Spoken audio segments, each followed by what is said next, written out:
Good afternoon. The Secretary General will brief you on the second day of the Foreign Ministerial meeting here in Bucharest, and then we'll have time for just a few questions. Secretary General. Good afternoon. We have just concluded important meetings of NATO foreign ministers. Last night with Foreign Minister Dmytro Kuleba, we addressed Russia's illegal war in Ukraine, the country's most urgent needs and our long-term support. Ukraine has made significant gains, but we must not underestimate Russia. Russian missiles and drones continue to strike Ukrainian cities, civilians, and critical infrastructure. This is causing enormous human suffering as winter sets in. NATO foreign ministers made clear that our continued military support for Ukraine is essential, in particular additional air defenses. Allies also announced additional contributions to NATO's comprehensive assistance package, providing Ukraine with non-lethal aid, including fuel and generators. This morning, allies addressed the long-term challenges posed by China to our interests, values and security, and how we must continue to strengthen our resilience. NATO is an alliance of Europe and North America, but the challenges we face are global, and we must address them together in NATO. We do not see China as an adversary. We will continue to engage with China when it is in our interests, not least to convey our united position on Russia's illegal war in Ukraine. So we remain clear-eyed. Today, ministers considered China's ambitious military developments, its technological advances, and its growing cyber and hybrid activities. The war in Ukraine has demonstrated our dangerous dependency on Russian gas. This should also lead us to assess our dependencies on other authoritarian regimes, not least China, for our supply chains, technology, or infrastructure. We will continue, of course, to trade and engage economically with China, but we have to be aware of our dependencies, reduce our vulnerabilities, and manage the risks. Foreign ministers stressed the importance of meeting NATO's resilience guidelines and maintaining our technological edge. We must also continue to strengthen our cooperation with partners in the Indo-Pacific region, as well as with the European Union. Ministers also discussed terrorism, the most direct asymmetric threat to our security. We saw that most recently with the horrific attack in Istanbul. Ministers agreed that we must continue our efforts to counter this threat. For our final session, the foreign ministers of Bosnia and Herzegovina, Georgia and Moldova joined us, three valued NATO partners which face Russian pressure. We discussed our shared security concerns and ways to strengthen our cooperation, and allies agreed to step up our tailored support, including on capacity building, reforms and training to improve their security and defense institutions. In all our discussions yesterday and today, we were joined by Finland and Sweden. The ratification process for their NATO membership is now nearly complete. Their accession will make them safer, our alliance stronger, and the Euro-Atlantic area more secure. It is time to welcome them as full-fledged members of the alliance. I want to close by thanking Romania for the excellent hosting of this meeting of NATO foreign ministers. This shows once again Romania's strong commitment to our alliance. And with that, I'm ready to take your questions. We'll go to New York Times in the middle there.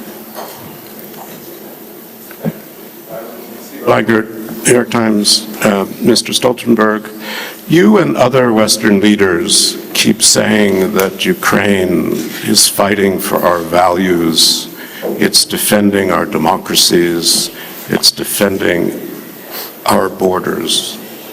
Hasn't Ukraine earned NATO membership? Hasn't it earned now more than vague promises of membership sometime over the horizon? Thank you. The most immediate and urgent task is to ensure that Ukraine prevails as a sovereign, independent, democratic nation in Europe. And to do so, we need to mobilize as much as we can when it comes to military, economic, financial, humanitarian support to Ukraine. And that's exactly what we do. If Ukraine does not prevail as an independent sovereign state, then of course the membership issue is not at the table at all, because then we have no candidate member anymore in Ukraine.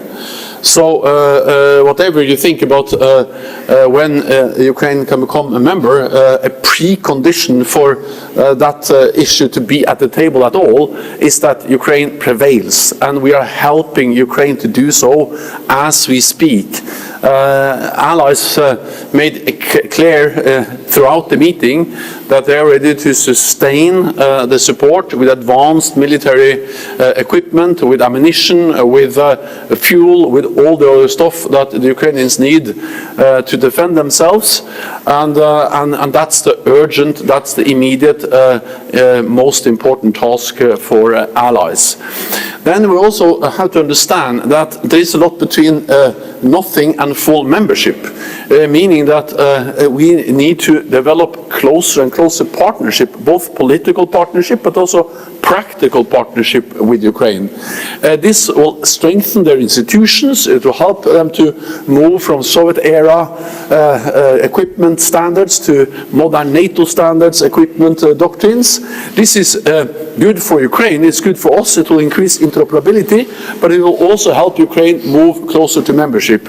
So I think it's important now that we take it step by step. The most important and urgent step is to ensure that Ukraine prevails, and that's exactly what we are doing. We'll go to the radio and television of Bosnia and Herzegovina. Please.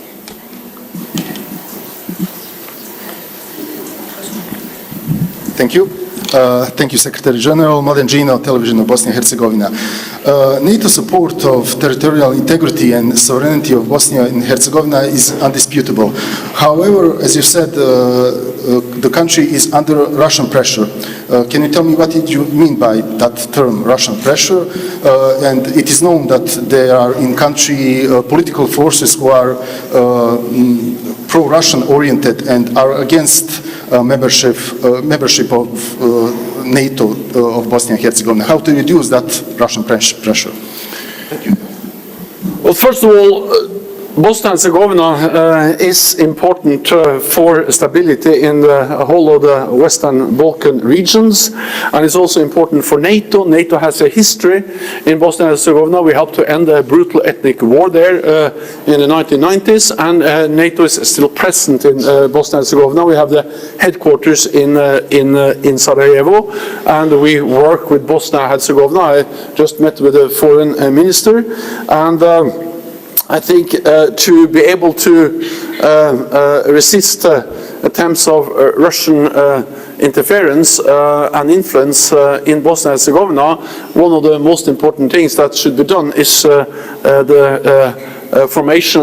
complete the formation of a government after the elections, and also to realize that everything that can strengthen the institutions, the government institutions of Bosnia and Herzegovina, will also make Bosnia and Herzegovina more resilient against any type of foreign influence or malign activities.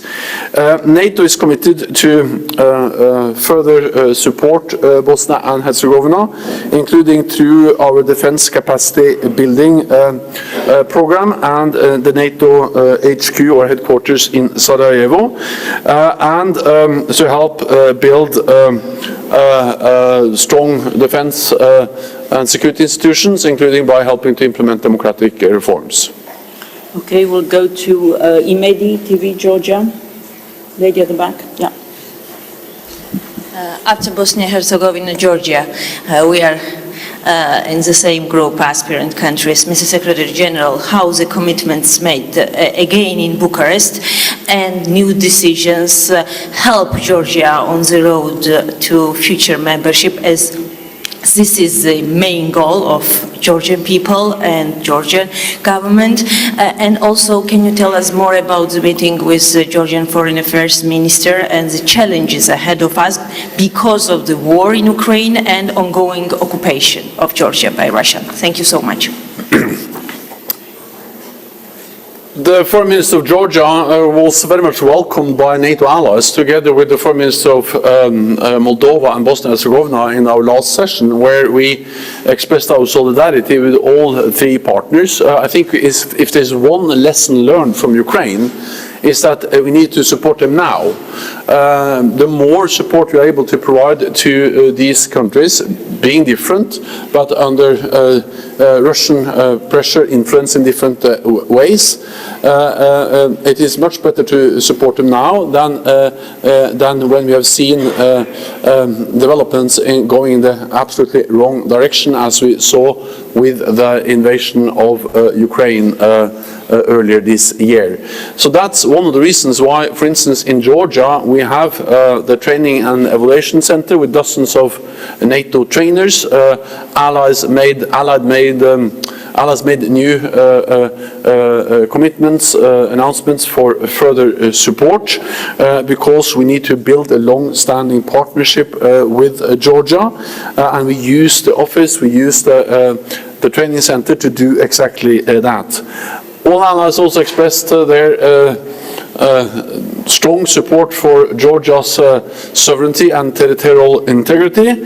At the same time, allies also underlined the importance of implementing democratic reforms in Georgia and working together with Georgia to implement the enhanced package of support that we have agreed. Thank you very much, colleagues. This is all we have time for today. And we will see you at the next ministerial. Thank you. Thank you.